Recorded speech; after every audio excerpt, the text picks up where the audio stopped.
because I wasn't playing well. I wasn't feeling well, and then at the end it ended up being not possible at all. So it's nice to be back here healthy and enjoying the city and enjoying the weather, and then hopefully I'll play well here. We'll see. Roger, at the end of 2016, coming into 2017, you were hobbled by a lot of injuries, and I know at the time you were flying under the radar a little bit, some question marks surrounded your name. Did you enjoy having sort of that underdog status for a little while?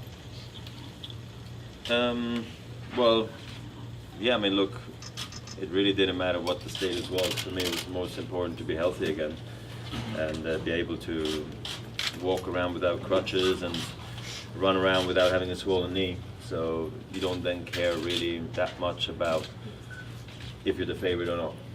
It's pretty simple. After 6 months having not playing, you've changed your backhand so much. When did you adjust to be able to play so much deep in the court with the backhand in 6 months? Well, I'm not sure if it's as extreme as people make it seem, to be quite honest.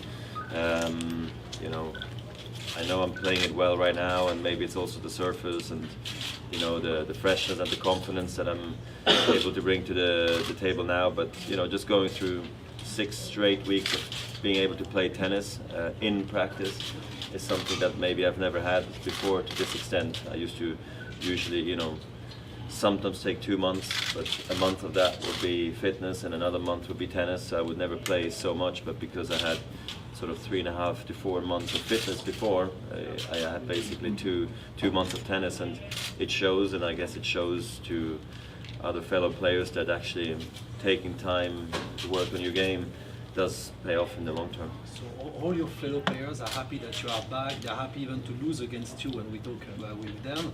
Are you planning? You ask all 100? No, not all. There you go. Don't speak for all of them. Some of them, actually, you're absolutely right. What's the plan to become now #1 in the world? Because I guess that's the new trend for you. For you guys it is. For me it's not really. I'm still on my comeback, and I'm really just excited to be here. We'll reassess everything after Miami. I know I'm repeating myself many times now, but you keep asking me the same questions, so I give yourself guys the same answer in different cities. No problem for me. I'm couldn't be more happy about the start to the season. I never expected this in any way. Like I mentioned a couple of days ago, the goal was to be top 8 after Wimbledon, not before Wimbledon, after Wimbledon, because I have points to defend there. And here I am, way ahead of schedule. So we'll speak as a team this week and next week, and then we'll take it from there, really. But for the time being, I'm just happy to be healthy, happy to be winning tournaments, happy to beating top 10 players, and feeling good every time I come out of a practice or out of a match situation, because this is only my 4th tournament back, really, essentially. So, I have a lot of information, but not all of it yet. So let's see how I handle the clay, the grass, and everything. But for the time being, I'm very, very pleased. Roger, how much fun are you having right now? How much fun are you having right now, playing maybe with the next generation of tennis players? And how do you feel about that? Well, I haven't played that many young guys, to be quite honest.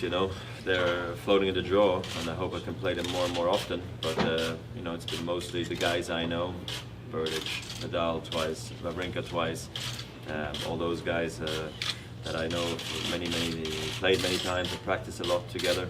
But of course, I'm having a lot of fun. When you win, it's always more fun, and it's you don't have to deal with having lost and having to explain yourself. So. But usually, even with a loss, I can handle that pretty well, because it's always an opportunity, and I usually can understand with my team very quickly why that happened. So right now I'm playing great, and I hope I can keep it up to I know you take it match by match, but a possible third-round matchup looms with Del Potro. What are your thoughts on that possible encounter, and also on his comeback as well? Yeah, I was very happy for him. Last year I was supposed to play him here actually, and then I pulled out. So that was a pity, I think, for both of us that match didn't happen. Yeah, the comeback was great for him. He finished top 40, plus he won the Davis Cup, and which was a dream come true for him, really, as I know. And you know, I'm honestly not looking ahead to Del Potro. He's got his part of the door, I got my part of the door for the time being. It's maybe just a match, but Masters 1000s are tough. I don't even know who's in my qualifier in the section, so I'm focused one round earlier. Congratulate Stan's chances of completing his Grand Slam sweep at Wimbledon. What I think of that? Yeah, I think he's got a chance. You know, I mean, I didn't expect him to win the Australian Open. You know, and then he did. I didn't expect him to win the U.S. Open, and he did. The French Open was for me more something that I thought that he could do. So Wimbledon, I wouldn't be surprised if he surprised everyone else, including himself and myself, and he went all the way there. So I think it will also matter how all the others are feeling, especially Murray and Djokovic and Nadal and myself. But he's a great player. He's improved his serve a lot. His movement has become very good, and I've practiced a lot with him on the grass, and I've seen how he has improved. So I think it wouldn't be a